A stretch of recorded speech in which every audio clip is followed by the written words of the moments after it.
Alright, I figured it'd be really hard to explain this if I typed it all out, so I'll just do a short little video, show you how I created this Weber tree over here. There'll probably be eventually an easier way to do this, but for this year, just to get it in here, what I did was create sections. So the Weber tree 1 and 2 is only 2 strings on the Weber tree. That's string number 1 and string number 2, and they just go up, turn, and go back up. How I created those was by using the old LOR visualizer. So if I went in here and opened up just this Weber tree by itself, so what I'd have to do is probably just create a new, use picture background, use blank background. I don't know.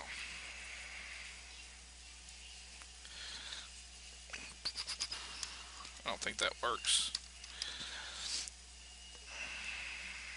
Yeah.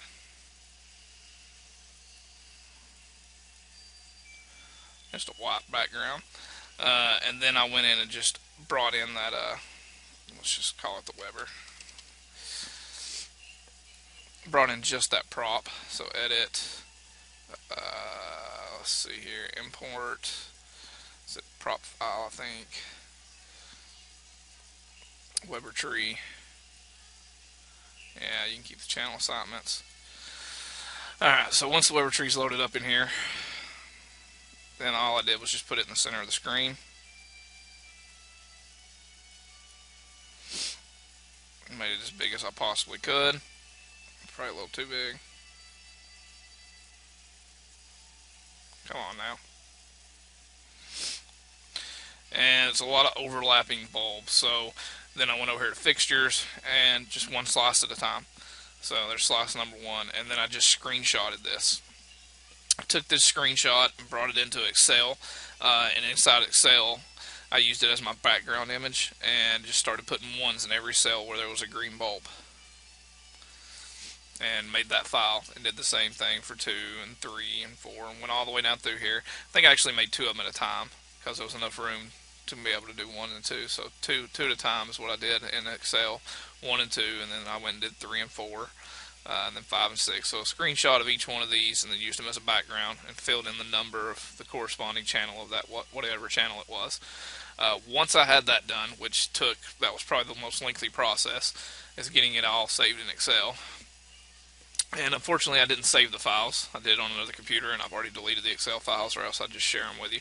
But once I did that, and I had everything set up, then I came back in here, went to models, made a custom model. And the custom model I made would be like the Weather 1 and 2. And if you look here, exactly what I got out of Excel is pasted here.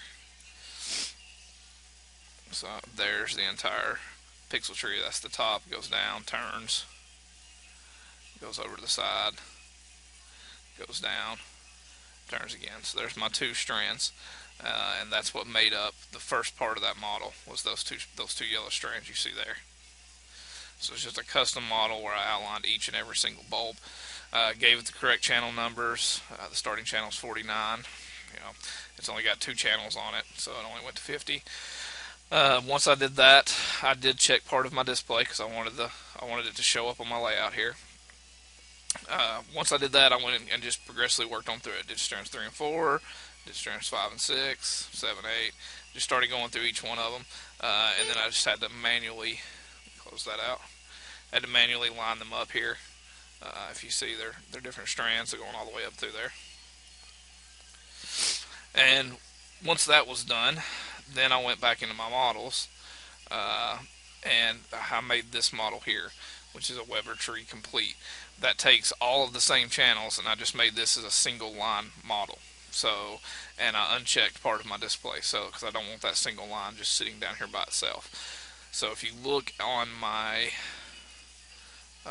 sequencer, if we clicked on this Weber tree and we wanted to see an effect, so let's just drop an effect over here real quick, it would show up like this as a single strand on just the model itself, but it's running through all 16 of those channels. So it's just like it was in a straight line. But since I made those other models part of my display, they show up like this. So as it runs through those 16 around in a circle, it changes it. So, for example, let's just do zoom in here.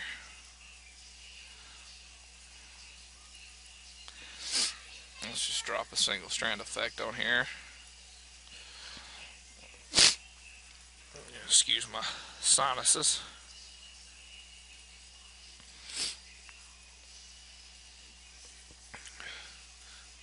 Let me reselect that and redrop it here. No, I didn't have the right color picked because that tree is purple. So, pixel tree or Weber tree. And let's render it out. And there's our chase. So what we just created there is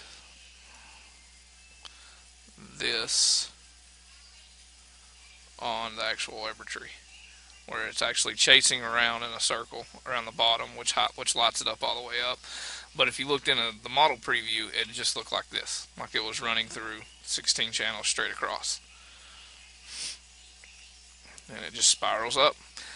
So that's how I've got it created, and of course playing it back would probably be ridiculously loud, but we can try. See if this works.